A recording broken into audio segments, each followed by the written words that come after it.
بسم اللہ الرحمن الرحیم۔ السلام علیکم، میرا نام ڈاکٹر انور شہزاد ہے۔ آج ہم ایک اور اہم ٹاپک پہ بات کریں گے جس کا نام ہے پری ٹرم لیبر، یعنی بچے کی پیدائش وقت سے پہلے۔ ٹرم کا مطلب ہوتا ہے کہ 37 ہفتے، کتاب کی میں جو بات ہے اس کا مطلب یہ ہے کہ اگر بچہ 37 ہفتے کے بعد 37 ہفتے مکمل ہونے پہ پیدا ہوتا ہے تو ہم اسے کہتے ہیں ٹرم پریگننسی۔ لیکن اگر 37 ہفتے سے بچہ پہلے پیدا ہوتا ہے اور 24 ہفتے کے بعد پیدا ہوتا ہے تو اس کو کہتے ہیں پری ٹرم لیبر۔ اس کو بھی تک کیٹیگرائز کیا گیا ہے کہ ایکسٹریملی پری ٹرم لیبر، ویری پری ٹرم لیبر، پری ٹرم لیبر۔ تو جو ترقی یافتہ ممالک ہیں ان میں یہ جو بچے پری ٹرم پیدا ہوتے ہیں ان کا سروائیول ریٹ زیادہ ہے، کیونکہ وہاں گورنمنٹ کی سپورٹ ہوتی ہے اور سہولتیں ہوتی ہیں نرسری کی، اور اس لحاظ سے وہ بچوں کو بہتر مینیج کر سکتے ہیں۔ تو جبکہ جو ہے ترقی پذیر ملک ہیں ان میں سروائیول ریٹ نسبتاً کم ہوتا ہے، کیونکہ وہاں پہ اتنی فیسلٹیز نہیں ہوتی۔ تو لہٰذا کوشش یہی ہونی چاہیے کہ آپ کی جو ایک پلاننگ ہے اور مانیٹرنگ ہے کہ بھی بچہ ٹرم پہ پیدا ہو یا کم از کم ٹرم کے قریب پیدا ہو، اور ہم کچھ ایسے میت بھی کر لیں کہ اگر بچہ ٹرم سے پہلے پیدا ہوتا ہے تو وہ ٹھیک ہو۔ جیسے کہ ہم جو ہے وہ آج کل اسٹیرائڈ کا شاٹ دیتے ہیں جس سے بچے کی لنگ میچورٹی ہو جاتی ہے،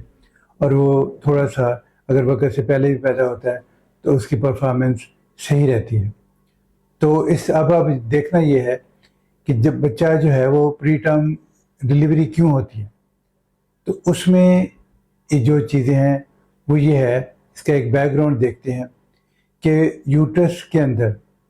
2 طرح کے ریسیپٹرز ہوتے ہیں، ایک پروجسٹرون ریسیپٹرز اور آکسیٹوسن ریسیپٹرز۔ پروجسٹرون جو ہے وہ اپنے ریسیپٹرز کے تھرو ایکٹ کرتا ہے، تو اس کا ایک لیول پریگنسی میں مینٹین رہتا ہے، جس کی وجہ سے جو بچے دانی یا یوٹرس کو کنٹیکٹ نہیں کرنے دیتا، اور یعنی دردیں جو ہیں وہ نہیں لگنے دیتا۔ دوسرا ہوتا ہے کہ آکسیٹوسن ہے، اگر آکسیٹوسن ریسیپٹرز بڑھ جائیں تو یوٹرس کنٹریکشن شروع کر دیتے ہیں، اور جتنے زیادہ ہوگا آکسیٹوسن وہ اتنی زیادہ کنٹریکشن ہوں گی، اور الٹیمیٹلی جو اس کا پاتھ وے ہے پروسٹاگلینڈن سے ہے، پروسٹاگلینڈن جو ہے وہ کنٹریکشنز کراتے ہیں۔ تو گویا کہ اس کا اب دیکھنا یہ ہے، یہ تو تھا میکانزم، لیکن اب دیکھیں کہ پری ٹرم لیبر کا میکانزم سٹارٹ کیوں کر ہوتا ہے۔ اس میں مختلف چیزیں ہیں۔ ایک ہے کہ جو بچے دانی کی ساخت ہے وہ اس میں اناملیز ہوتی ہیں، ملیرین اناملیز کہہ سکتے ہیں، کہ جس میں یوٹرس کی جو شیپ ہے، ساخت ہے، وہ صحیح نہیں ہوتی، نتیجتاً وہ پریگنسی کو اتنا افورڈ نہیں کر سکتا، اتنی جگہ پرووائڈ نہیں کر سکتا، تو اس میں جو ہے نا وہ پری ٹرم لیبر ہو جاتی ہے۔ مزید یہ کہ اگر یوٹرس اوور ڈسٹینڈڈ ہو، جیسا کہ ملٹیپل پریگنسی میں یا پولی ہائیڈیمنیاز میں، اس میں بھی یوٹرس نسبتاً جلدی کنٹیکٹ کرتا ہے اور پری ٹرم لیبر ہو جاتی ہے۔ اور یہ کہ انفیکشن جو ہوتی ہیں وہ بھی پری ٹرم لیبر کرتی ہیں، سٹریس بھی پری ٹرم لیبر کرتی ہیں۔ مزید یہ کہ اگر مایومیٹریم یعنی بچے دانی کے اندر کسی وجہ سے بلیڈنگ ہو جائے، جیسے ابرپشن ہوتی ہے، تو وہ بھی پری ٹرم لیبر شروع کر دیتی ہے۔ تو مزید جو ہے وہ یہ کہ اگر پروجسٹرون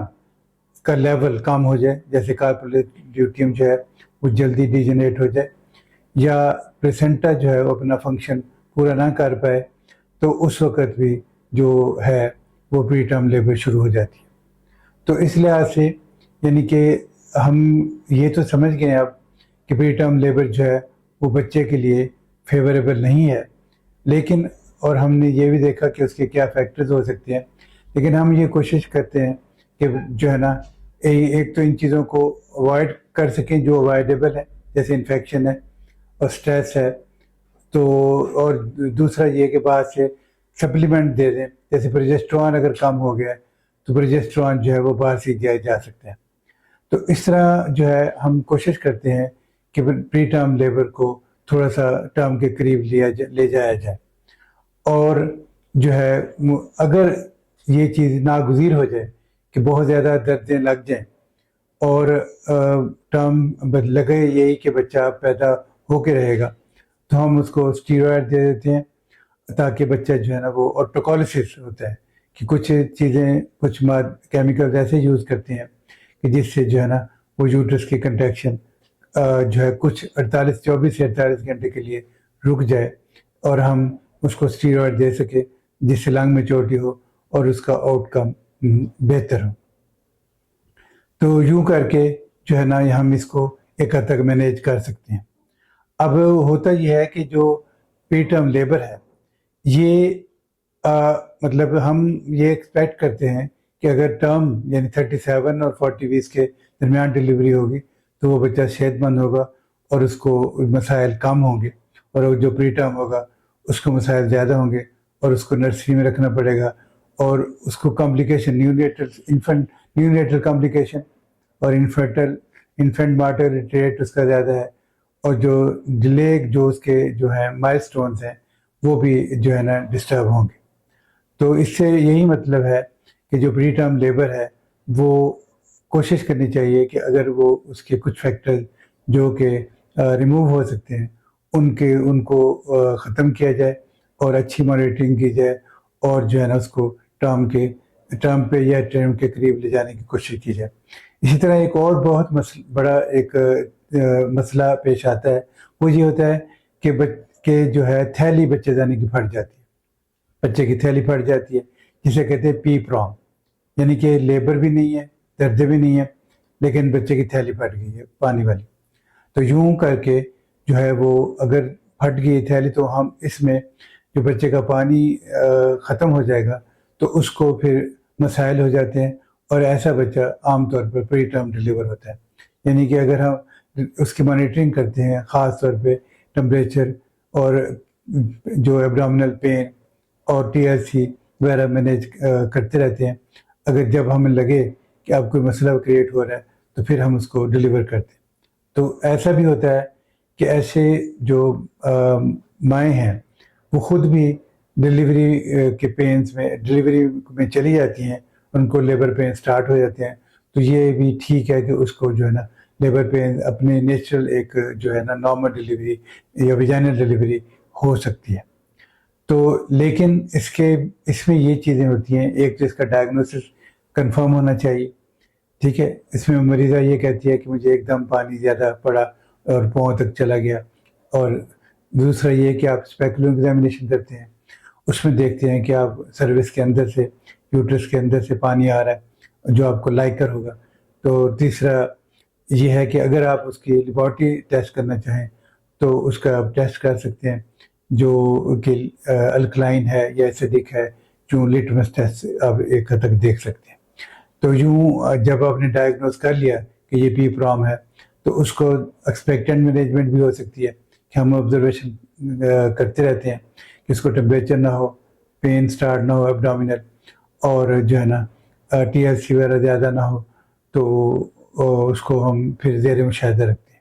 اور بچے کی مانیٹرنگ کرتے رہتے ہیں، اور اس دوران میں یہ بھی چانس ہوتا ہے کہ خود بخود لیبر سٹارٹ ہو جائے اور بچہ ڈلیور ہو جائے۔ ایک اور مزید جو بات ہے وہ ہوتی ہے کہ جو یوٹرس ہے اس کے دو حصے ہوتے ہیں، ایک اوپر کا حصہ باڈی اور ایک سروکس نیچے کا حصہ۔ تو جو جیسے ہی حمل بڑھتا ہے، بڑا ہوتا ہے، تو جو باڈی ہے وہ جوں ساتھ ساتھ بڑی ہوتی جاتی ہے، یعنی بچے کو اکوموڈیٹ کرنے کے لیے، اور جو سروکس ہے وہ جو ہے وہ ٹائٹ ہوتا ہے، اسٹرانگ ہوتا ہے اور ہارڈ ہوتا ہے، یعنی کہ وہ جو ہے اس میں ابھی تبدیلی نہیں آتی، اس لیے کہ تاکہ بچے دانی کا منہ بند رہے۔ جو بند رہنا اس لیے ضروری ہے تاکہ میمبرین انٹیکٹ رہے، اور وہاں پہ ایک میوکس پلگ بنتا ہے جو انفیکشن سے روکتا ہے اور بچہ ڈلیور نہ ہو۔ اور اگر کسی وجہ سے یہ سروس یعنی بچے دانی کے منہ کی جگہ وہ کمزور ہے یا اس کا سائز چھوٹا ہے تو پھر جو ہے نا وہ چانس ہوتا ہے کہ وہ وقت سے پہلے وہ ڈلیور ہو جائے۔ تو یہ اس میں جو ڈلیوری ہوتی ہے عام طور پر پین لیس ڈلیوری ہوتی ہے۔ تو ایسے میں ہم کئی دفعہ اس کو جو ہے نا سرکلاج لگاتے ہیں، اوپر ٹانکا لگا دیتے ہیں بچے دانی کے اوپر تاکہ بچے دانی کھلے نہ، پروجیسٹرون وغیرہ دیتے ہیں تاکہ جو ہے نا وہ بچے دانی کہیں دردیں نہ لگیں. تو اس طرح کر کے اس کو، اور کبھی کبھی ابڈومینل سرکلاج بھی لگانا پڑتا ہے. تو گویا کہ اگر خاص طور پہ کسی خاتون کی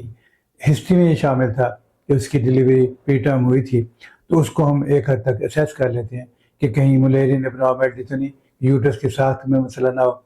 دوسرا یہ کہ اس کا سروکس جو ہے وہ چھوٹا تو نہیں ہے، اور کوئی انفیکشن تو اس وقت نہیں ہے. تو وہ ان چیزوں کو پھر ہم، اگر کوئی سروس کا مسئلہ ہوا، سروس شارٹ ہے، تو اس کو ہم اسٹچ لگا سکتے ہیں. اور اگر ملیرین ابنارملٹیز ہیں تو ایک حد تک سرجری سے اس کو ٹھیک کیا جا سکتا ہے. تو اس طرح کر کے ہم اس کو جو پہلے ہی خاتون جس کو پچھلی پیگنسی میں یہ مسئلہ ہوا تھا، اگر ہمیں اس کی وقار مل جاتی ہے تو ہم اس کو ریموو کر دیتے ہیں. تو آخر میں یہ لب لباب یہی ٹھہرا کہ کوشش کی جاتی ہے کہ جو مانیٹرنگ کے ذریعے اور ٹریٹمنٹ کے ذریعے کہ بچے کو ٹرم پہ یا ٹرم کے قریب لے جایا جائے، اور اس دوران میں اس کو اسٹیرائڈ کے شاٹ دیتے ہیں اور نرسری کا انتظام رکھتے ہیں. اس کو ایسی جگہ ڈلیور کراتے ہیں جہاں نرسری کا انتظام ہو یا قریب ہو جہاں پہنچا جا سکے. تو اور جو اس میں ملٹی ڈسپلنری اپروچ ہوتی ہے، آبسٹیشن ہے اور جو پیڈیٹیشین ہے، یہ سارے انوالو. تو یہ ایک معلوماتی ویڈیو تھی، تو امید ہے آپ کو پسند آئی ہوگی. اور آپ سے درخواست ہے کہ اس ویڈیو چینل کو سبسکرائب کریں اور اس کو لائک کریں اور سیو کریں، شیئر کریں. بہت شکریہ.